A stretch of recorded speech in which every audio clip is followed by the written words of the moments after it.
Okay, in the previous video, I told you that your bucket may not be food grade. Now, what if I tell you it may not be airtight either? This is the lid of a bucket that I took from my kitchen just now, and you can see by my finger here that there's no sealing compound. Oops, wrong hand. Sorry. There's no sealing compound here around the corner. So this is not a airtight bucket. However, just to be fair, oh goodness.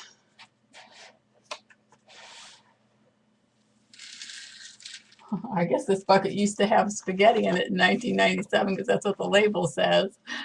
Just to be fair, you can see, I'm trying to get this straight. I'm sorry, I still haven't got the knack of this. The camera is backwards. You move it to the right, it goes the other way. So I got to move it the way I don't want it to go. This was a bucket from a variety, some kind of blueberries, it says, pastry filling. So I think it was a donut shop, and I think it had blueberry filling in it. So it's a food grade bucket. At least it's a food grade bucket. But you can see, I think you can see, if I can hoist this up here, you can see in my bucket, be easier for me to bring it up. Should have brought a cup in here. You can see that this bucket has, no, I guess you can't see that, can you? I'm sorry. Maybe I can get it here. You can see that now I have wheat in my keyboard. Oh, can you see this? There it goes in the keyboard. Hard white wheat. Sorry, I will get a jar. Let me get a jar right now. Just a minute, I'm coming right back. I'll talk to you while I'm gone. The jar is not very far.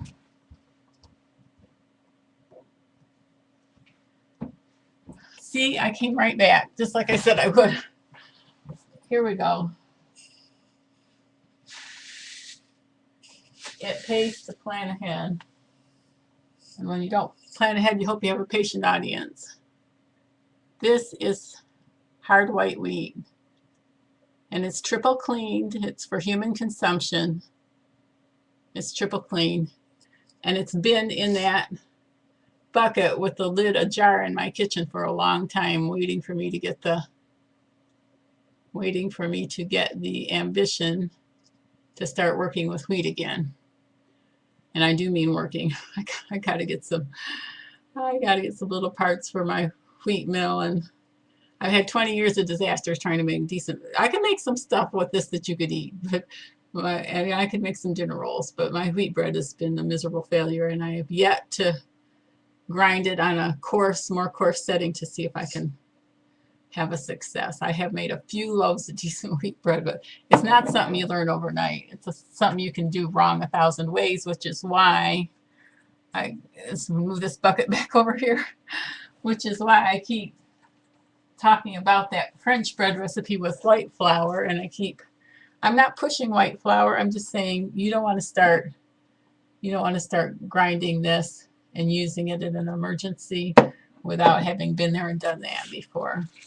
This bucket is, trying to see what that says. Variety something blueberry pastry filling. We'll start the water, blueberries, corn syrup. This had liquid in it. And as long as it wasn't used with chemicals and cleaners, and you know it wasn't used to mop a floor with cleaners, you're probably going to be safe with a bucket like this. However, the lid is not airtight. And what I started to say, I'm sorry, I got way off track with the wheat. What I started to say earlier was, even if your bucket has a rubberized type gasket in the top, it's probably not going to be airtight. And what I mean by that is when the barometric pressure changes, the air will seep in and out underneath that rubber gasket. Now, there's probably a couple of exceptions to that. I have ordered grains in a bucket with oxygen absorbers, and they were shipped from a higher altitude to my altitude, and in the process, the sides of the bucket became concave. They sucked in a little. I can't do it with my hands. Sorry, like that. They sucked in like that. And so I knew that that bucket lid, even though it wasn't a gamma lid, that bucket lid was airtight, but I'm pretty sure it had a Mylar bag in it anyway. So if you're using a gasketed lid, which is not a gamma lid screws on, if I have it right. If you're using a bucket that does not have a gamma lid, chances are it's not going to be airtight. I think there are some exceptions to that. The standard buckets that I've seen on YouTube, I don't think are going to be, the ones most people are using are not going to be an airtight bucket. To throw oxygen absorbers in there is not going to probably accomplish your design, your purpose, because when the barometric pressure changes, the air will move in and out of that bucket underneath that gasket. The gamma lid is different. I haven't examined those close up, but they screw on. So they have designed them in a way that they should not breathe. You don't want your buckets to breathe in and out. Hence the reason why people put